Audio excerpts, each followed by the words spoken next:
Hi, it's Tim Hagen from Progress Coaching, and welcome to another episode of Coaching Conversations. And I wanted to make you aware of something very cool that we're doing on a subscription basis, and we'll put a link in each one of our episodes.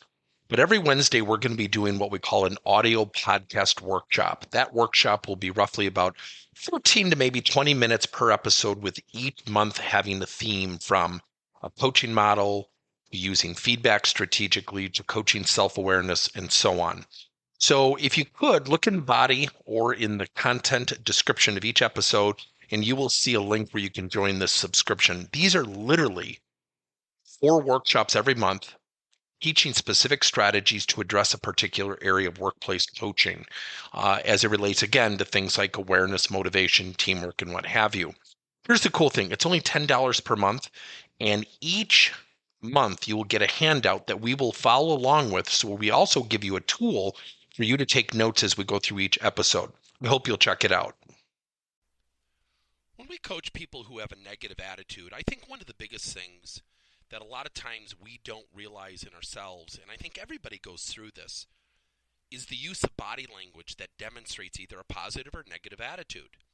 So often, we're not even aware, and that's a lot of why we need to coach.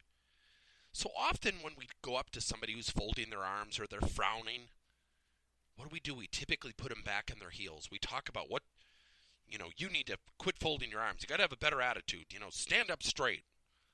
Now, I am not suggesting in any way that that's wrong.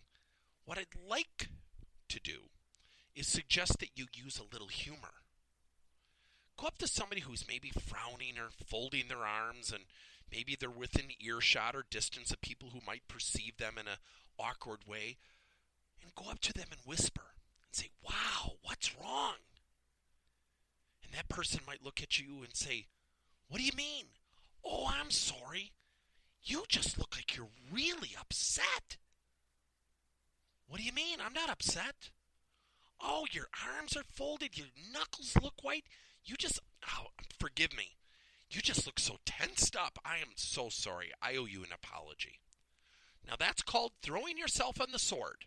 I'm owning the mistake. But you've planted a seed. I guarantee you, if you see somebody frowning or folding their arms and you go up to them and you play dumb and you whisper because you want to protect them, guess what's going to happen? They're going to smile. They're going to quit folding their arms. So sometimes we need to use a little humor, draw a little attention to our body language, because a lot of times we don't even realize how we come off.